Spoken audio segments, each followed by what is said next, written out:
Now, there's nothing that makes you feel old like having to finally use readers after 22 years of being on stage. So my apologies for the... all right, so, but I do want to take a moment to again, thank you so much for coming out this evening. And as I said at the beginning, tonight is going to be a little bit of taking care of business and a little bit of sharing some fun stuff with you guys. So I want to first ask you to remember some of this. So we'll never cover this again. But during our concert, there's a couple things I ask of you.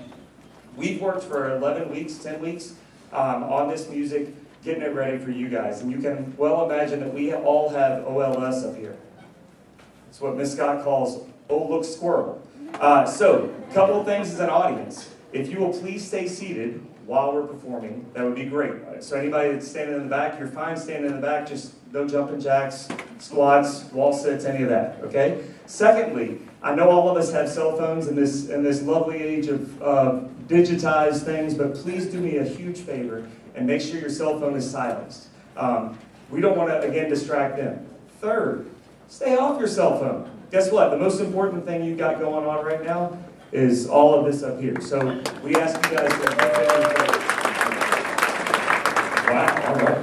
So I'm going to work on my family applauding every time I say stuff. That's awesome. The last thing I want to ask you with regard to expectation is please just hold your applause when we finish. Sometimes we want to make a really impactful moment in a song. Just wait for us to finish before you applaud, even though I know you're like, oh my gosh, my child stood still for 2.5 minutes. I can't believe it. I've got to stand and applaud for that.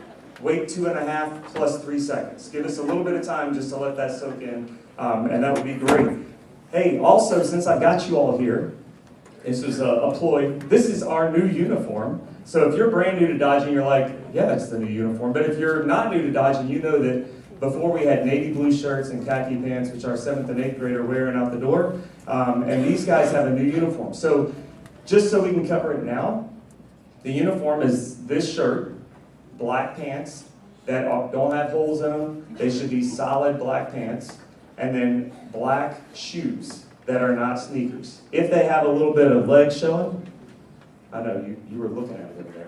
If you have a little bit of leg showing, please make sure that they have socks. Most of them did a great job tonight. We talked about it in class, but this is a great time for us to just talk about it. Again, something we'll never talk about again. But that way you know as parents what they can do. Also, if they have hair, some of us do, some of us don't.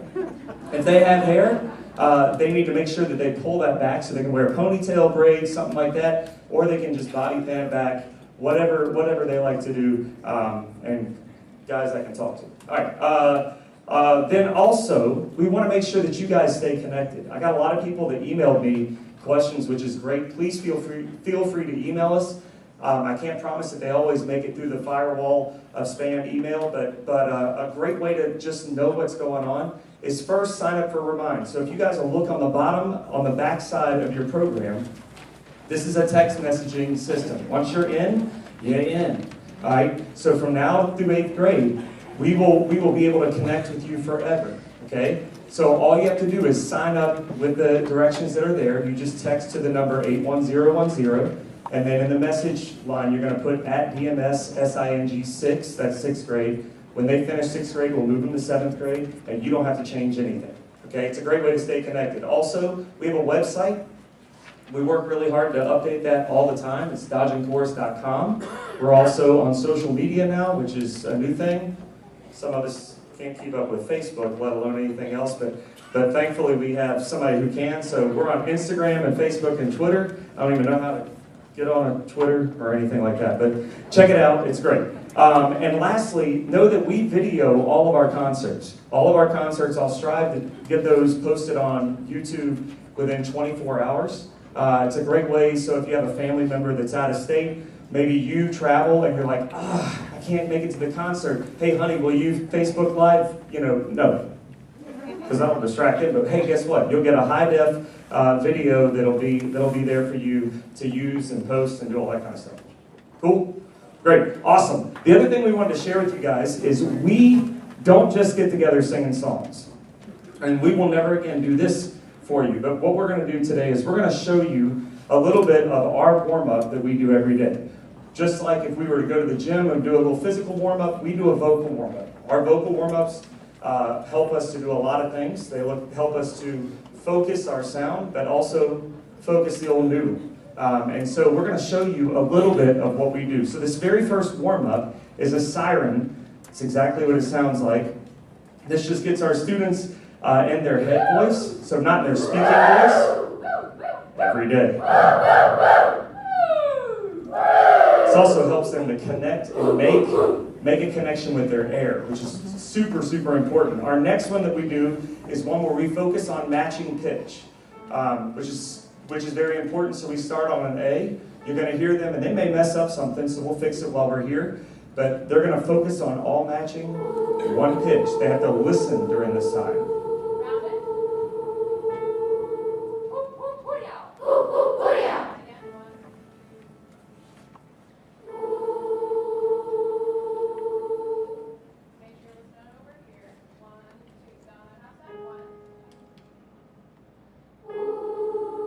So they're trying to balance their sound so that they're not over-singing their neighbor. Makes each one of them valuable, which they are.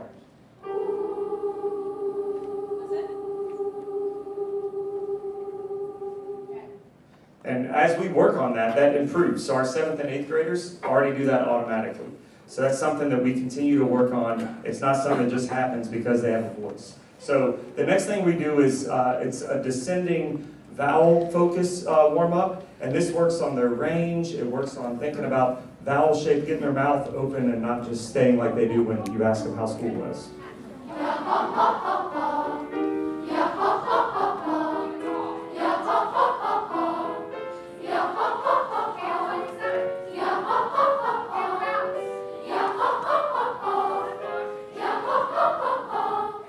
Nice. So you can see they're connecting with that air too. We talk a lot about vocal anatomy. It's more than just coming in and holding hands and singing Kumbaya, which I've never actually done in 22 years. All right. So the next one is a little phrase that we sing. It's every phrase we sing should be complete, and we focus a lot on the consonant sound. You should appreciate that because eventually you're going to want to sit out there and go, what were you singing? And this helps us to really make that clear diction that we have.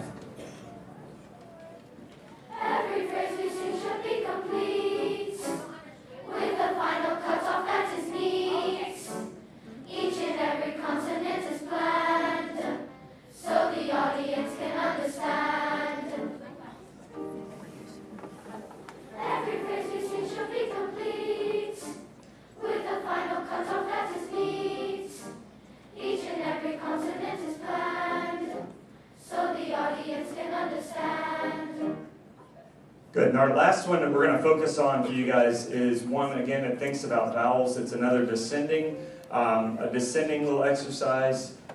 It's not what we're saying to you right now, so don't anybody get up.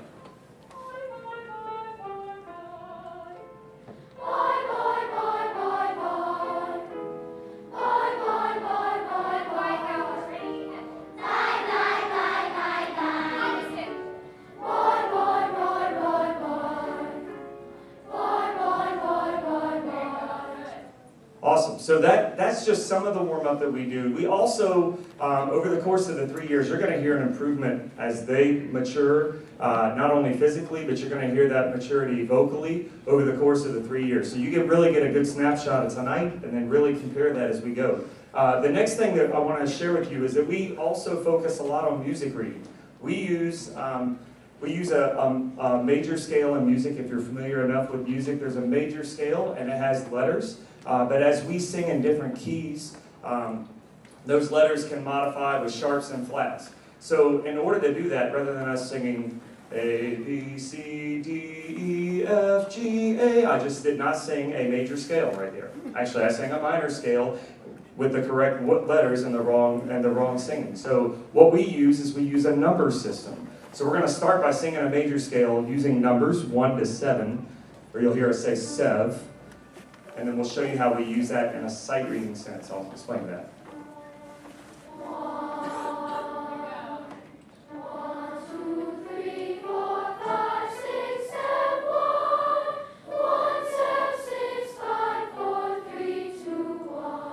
And so what we're going to do now is we will connect this as they're reading music. So when they look at a score or a piece of music, of course we've only been in 10 weeks, so this is the start. But we're gonna give them numbers, and they're gonna sing those numbers. We're gonna start in unison. The whole group is gonna sing, and then we're gonna divide the group and sing it in harmony. So one group is singing one number, while the other group is singing another number. Okay, so again, we'll start in unison first.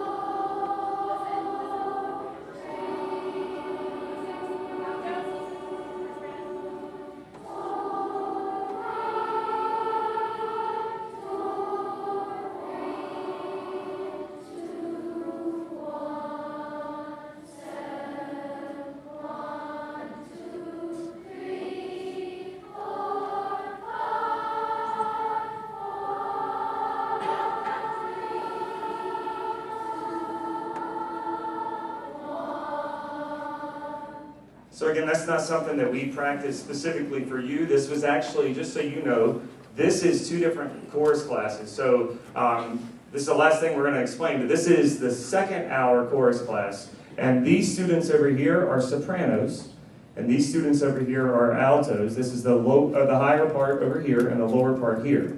This is our 1st hour, and these are the altos, and these are the sopranos. So what we started with this year was we started with 2 classes working on how to teach them to sing correctly. And this first piece that we are going to perform for you is going to show 2 parts.